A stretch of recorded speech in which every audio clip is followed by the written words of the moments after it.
Hey guys, it's Tim with Decoding Panels under the Codex podcast banner. We've got another great story for you today, so why don't you sit back, relax, and let's do this. Alright, so this is Captain America Reborn, Who Will Wield the Shield. Now, just as a refresh for anybody that's been keeping up with Captain America in the past, the events in this book take place after Captain America Reborn number 6. So Civil War took place. Captain America, as we all know, he was set to go on trial, but he never quite made it because he was assassinated by Sharon Carter, who at that time was manipulated by the Red Skull. Now, the Red Skull was trapped inside a robot body, and with the help from Arnim Zola, a gun that was used, that Sharon Carter used to assassinate Captain America, took Captain America's consciousness from his body. And basically, throughout the course of that, Sharon Carter eventually came in, thwarted the Red Skull's plans to end Captain America forever, because we all know that Captain America is the arch nemesis of the Red Skull. But as a result of Sharon Carter jumping in there to kind of put a stop to whatever it is Red Skull was doing, Captain America's consciousness was trapped in time, and it was forced to relive his history in an endless loop. So the Red Skull, with the help from Doctor Doom and from the notorious Green Goblin, a.k.a. Norman Osborn, reanimated Captain America's body, but kept his consciousness in that time loop. So he was just kind of stuck in there for, at least for Captain America, what seemed like forever. So what Sharon Carter did is she got help from the Avengers. She also reached out to Bucky Barnes, who at this time was the new Captain America, wasn't the Winter Soldier anymore, was the new Captain America. And in this epic showdown in Washington, D.C., Captain America and Bucky Barnes, Captain America was reanimated. They fight the Red Skull 2-on-1, and both inside and outside of Captain America's body. So it was a fight for Captain America's body as well as his soul and his mind. So Captain America eventually finally wins, but before the victory, before beating up the Red Skull, and before claiming, the Red Skull is finished forever, Captain America not only sees flashes of his past one more time, but he sees flashes of his future. Okay, so you've got Captain America here. He's kind of reminiscing about the war, the Great War, World War II, and how that kind of defined him as a person. In the background, you can see you got the Daily Bugle front headlines from the attack on Pearl Harbor in 1941. And like I said, Captain America is going over what people think when they hear the words Captain America, and what Captain America thinks that these people are thinking when they hear his words. Captain America is kind of going over memories from World War II. Sounds kind of frustrated, while he's thinking about this, because with his time with the Avengers and even his solo stuff, when he was doing all of that, and the major events that he was in, Infinity Gauntlet, Infinity War, Evolutionary War, the Kree-Skrull War, and on. Captain America kind of feels, like with World War II, that's just automatically what everybody kind of goes to when they think about him. And it was that war specifically that defined him and kind of set the standard, set the bar for who people think Captain America is. But, with that war, it also kind of defined Bucky, too. And Captain America is just kind of reaching into his memories a little bit and just kind of going over that stuff, feeling a little frustrated, feeling a little out of sorts. Captain America, though, kind of realizes, he's being a little more somber here on page 3, and he's kind of reminding us, and he's reminding himself, that the war still affects him. It's a place that he often visits in his nightmares. It's, with soldiers and PTSD and things that they have gone through and things that other people, regular people, would never see on a day-to-day basis. Captain America and Bucky, even though this is comic book, you got to immerse yourself into the fiction. These are the things that they experienced, and it still affects them to this day. Captain America alludes to the fact that Bucky, he goes through the same stuff too. He goes through the same reliving events that took place, horrific events, and revisiting them in his nightmares. But what Captain America is kind of alluding to is, what a Bucky will eventually go through and become, with Bucky going through the Winter Soldier program, becoming Winter Soldier, and then eventually freeing himself from that and becoming the freelance agent, and eventually working for S.H.I.E.L.D. too. Now, Captain America is not downplaying that, what Bucky went through with his own personal experiences during the war, but moreover, he's kind of presenting that to us, presenting that to the reader, and letting him know that, hey, not only did I go through this, but Bucky went through this too, and what Bucky went through was maybe a little bit more traumatic than what I went through. So Captain America is still giving his inner monologue here, and he's saying that Bucky's battles have been different than his, and not necessarily fought in the same way either. No one soldier goes through the exact same thing. They both have their own experiences, and they both deal with it in their own ways. But right now, what he's doing is he's talking to his men after they just got done with this great battle that they were fighting, but he's reminding them, of those that they lost today, and that there is the possibility that they could lose more good men tomorrow.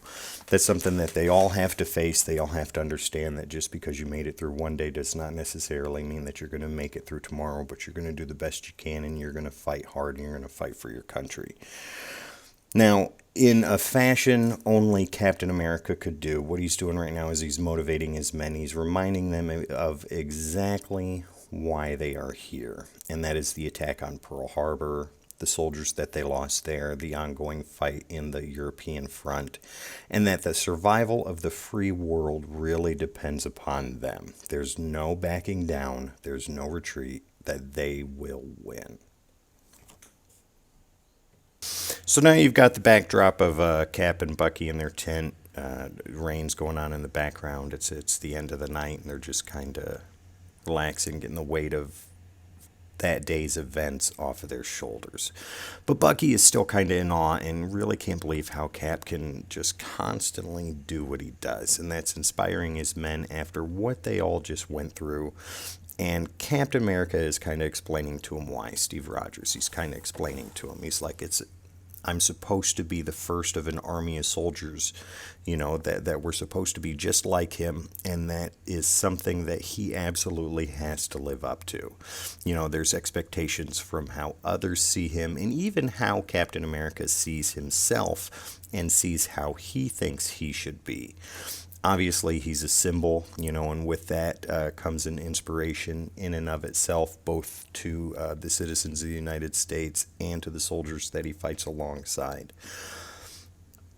Now, Bucky obviously has an understanding, of what Cap's going through, and a little bit of sympathy, too, with such a heavy weight that Captain America has to bear on his back, bear on his shoulders.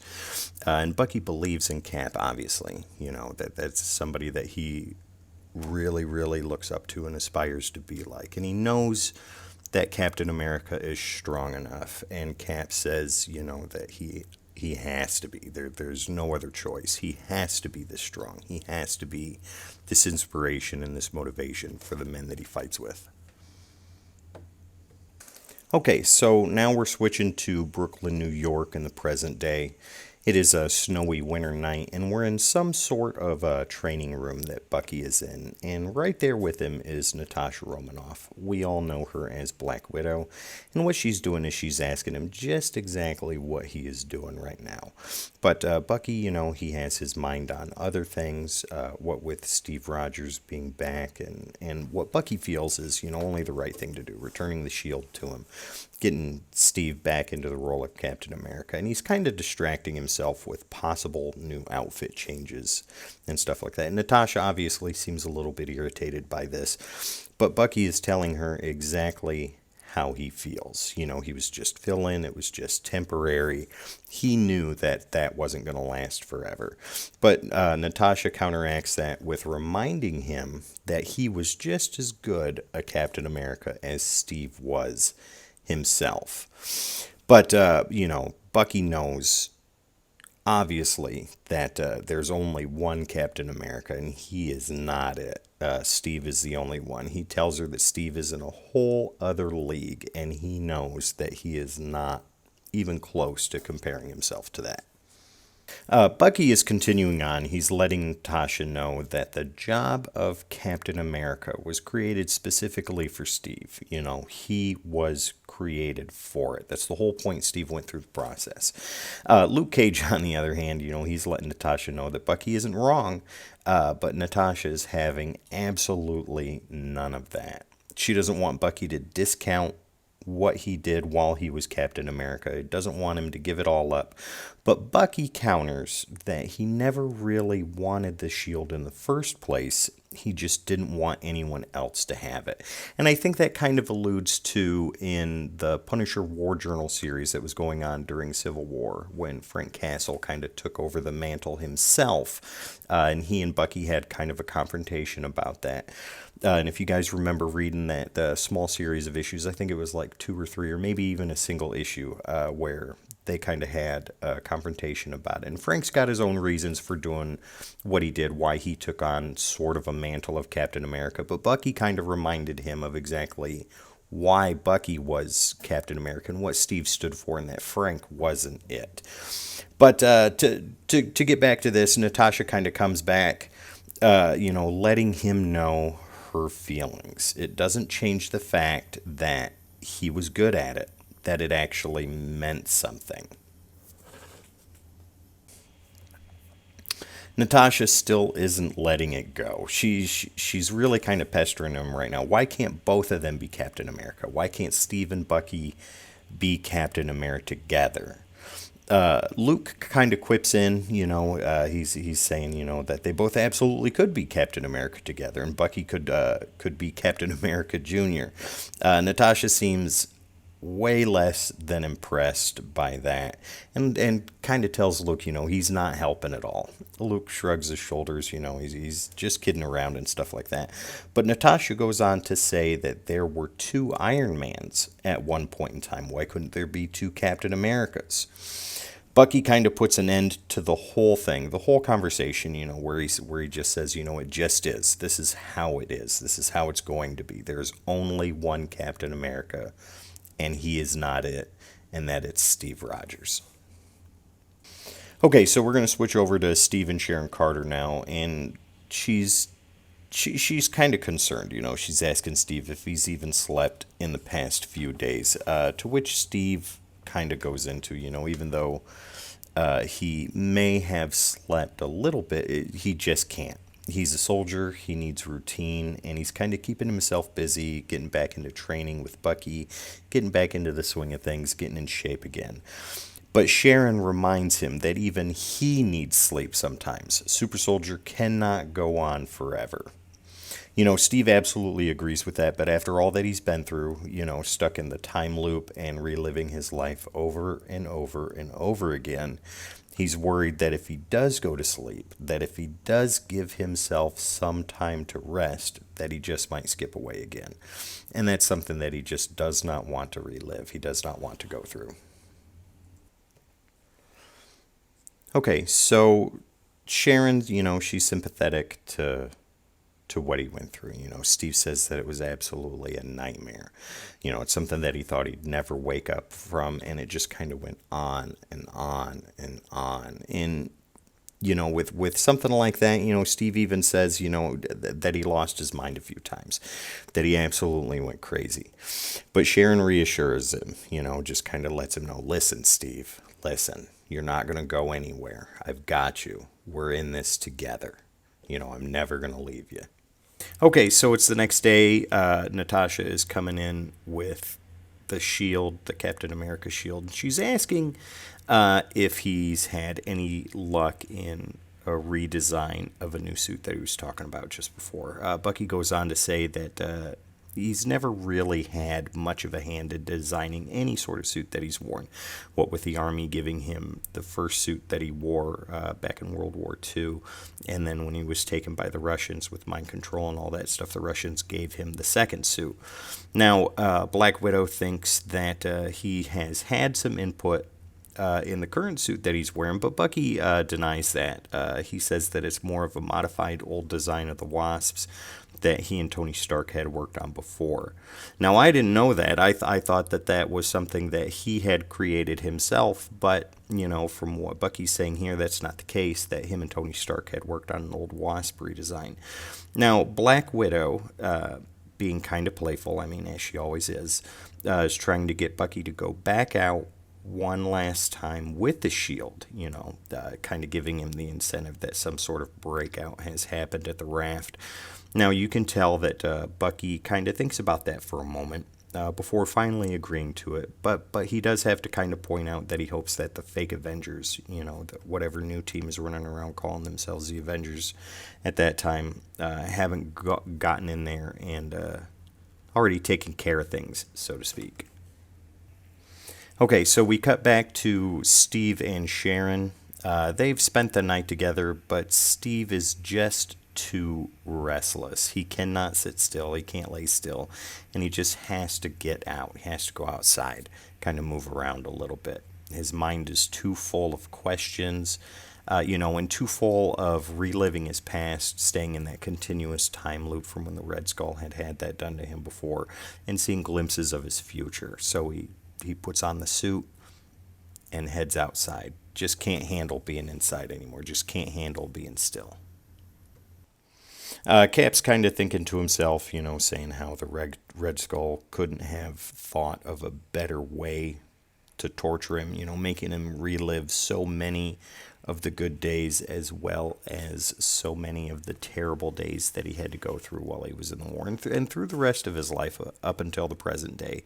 Also with the major events that he'd been through before and losing fellow teammates, friends, and things like that. But it puts so much of it into perspective, and it makes him think about just how long he's worn this suit, what it costs and exactly what it means to be Captain America.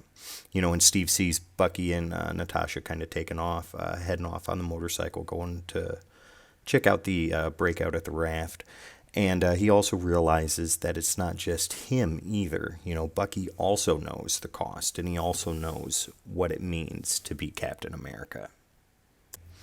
As Captain America is now running across the Brooklyn Bridge, following Bucky and the Black Widow as they head off into downtown proper to take care of whatever supervillains have escaped from the raft, Captain America is, kind of thinking to himself, he wasn't expecting Tony Stark to make Bucky the next Captain America. Steve, at one point asked Tony to look out for him, kind of help him find his way, but he realizes that Tony is a forward thinker. He's one step ahead, always making sure that the contingencies are taken care of, so there's no surprises. But the thing is that during the battle that Steve and Bucky had with the Red Skull, which brings us to where we are now, Captain America, he had to watch Bucky almost die again, almost lose his best friend. And now he's watching him fight as Captain America and using his shield. And he can see that Bucky and the Black Widow are now fighting Hyde, one of the escaped supervillains from the raft. Steve's watching as the fight's going on, Bucky taking on Hyde while Black Widow takes on the street-level thugs, which, is really easy for her. It's like turning a page. It's just something that comes natural to her. She can do this without breaking a sweat.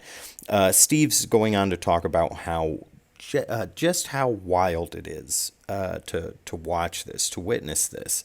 And it's almost like deja vu to him, but everything kind of feels like that to him right now. Bucky and Natasha are working so well together, like a well-oiled machine, and it's just like any good partnership should be. And you can see right here where Bucky kind of blocks that massive punch from Hyde and returns the favor with one of his own, letting Hyde know just who he is dealing with. Okay, so we're watching Bucky do what he does best as Captain America, because, he's been Captain America for a little while now. Not only with his training, being a soldier and stuff like that, but learning from Steve Rogers, too. He's taken out any remaining bad guys with just a toss of that shield, laying 3 dudes out right away. Steve is still standing there kind of watching what's going on, and he says that it really feels strange, though, to watch someone else do that. He just wants to reach out for that shield. his shield, and take it on the rebound and jump right in and help knock the snot out of Hyde. But he hesitates. Why doesn't he just jump in? Why doesn't he join the fight? Why is he staying on the sidelines? Those are questions that he's asking himself. But during all of this, Hyde has absolutely had enough. One good punch from Bucky, the new Captain America, and that's all it takes. And he's just trying to get out of there, trying to escape. With that minor distraction, taking his eyes off of Hyde for just a moment to deal with whatever goons are left, Black Widow brings him right back into the fight, letting him know that Hyde is trying to escape, trying to get out of there. And just as Bucky is about to toss that shield and take Hyde out, he looks up and he sees Steve Rogers standing and watching the battle take place.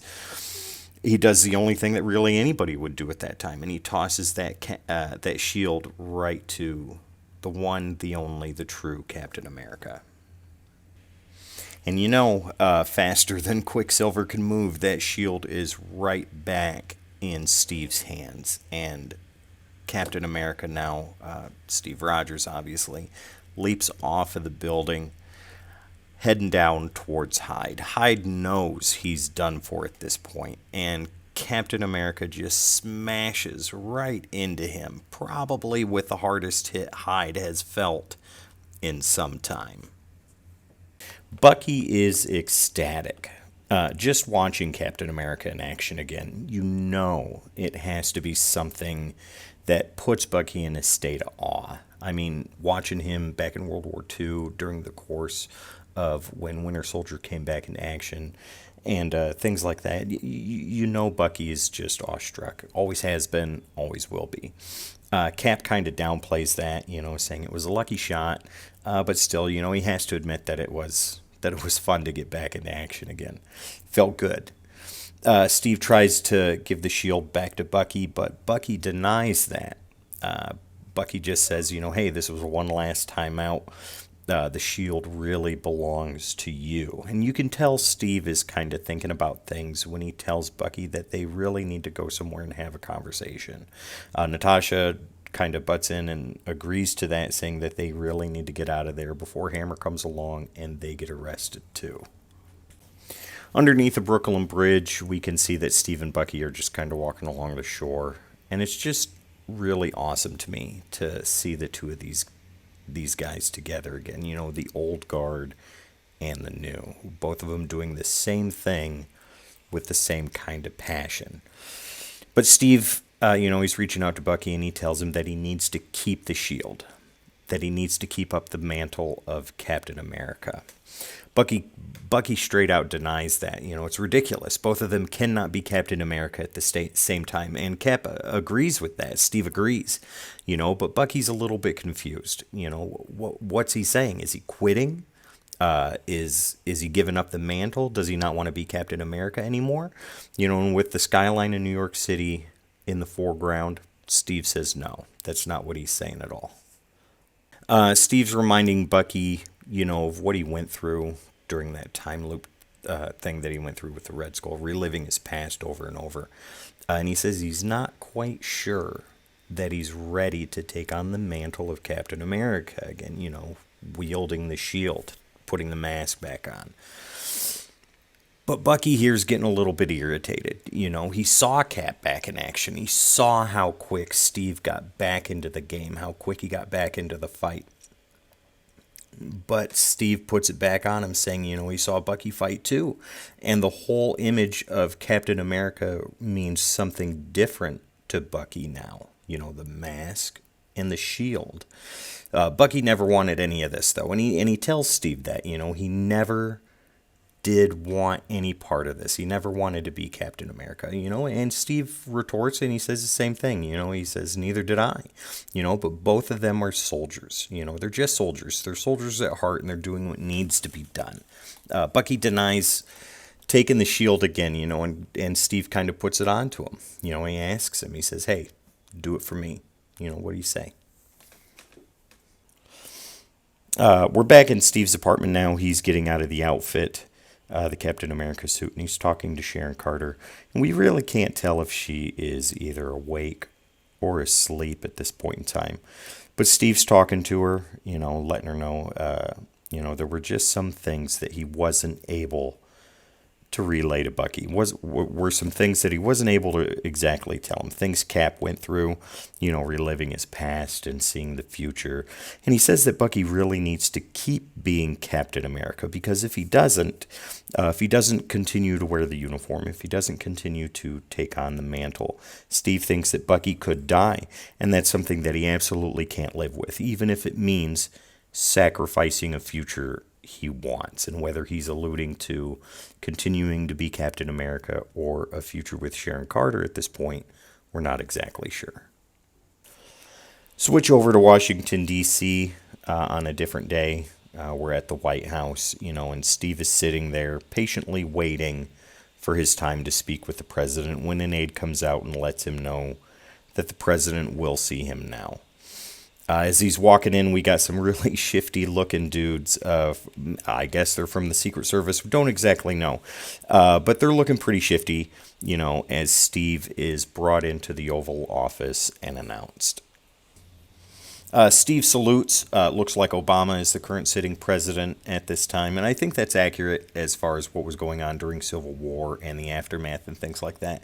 And Steve says, it's absolutely an honor to meet the president. But the president kind of puts a stop to that, saying that it's an honor himself to see Captain America. And he's just glad that he's still around.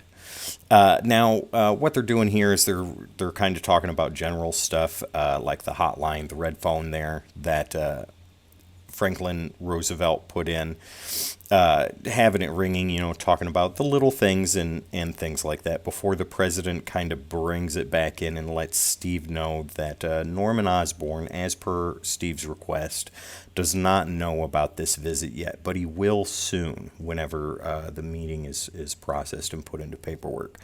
Steve obviously agrees with that. I think he's pretty much aware that was going to happen, but he just wanted to make sure that he and the president had at least one chance to talk alone. President's letting Steve know that he'll risk his reputation on pardoning Steve, on pardoning Captain America, but there isn't really a whole lot that he can do about anybody else that was involved in the Civil War, especially people on the anti-registration side. Now, the president here, he says that the Registration Act, at least to him, seemed absolutely un-American, but unless Congress changes any of the laws, there's not really a whole lot that he can do. Steve obviously agrees to this, but that's not exactly what he's here for. He lets the president know, that he might not be able to take on the role of Captain America again. Not now, or maybe even not ever. But if he's asked to by the president, it's something that he absolutely will do. The president just kind of sits there for a moment, kind of contemplating what Steve's telling him, and he lets Steve know that, even though that may be fine right at the moment, he kind of has a feeling that the country is going to really need him for something much, much bigger in the near future. Okay, guys, thank you very much for sticking around and listening to Captain America, Who Will Wield the Shield.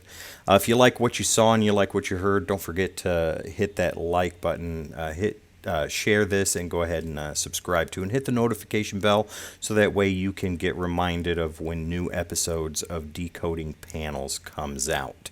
Once again, my name is Tim. This is Decoding Panels under the Codex Podcast banner, and I'll see you next time.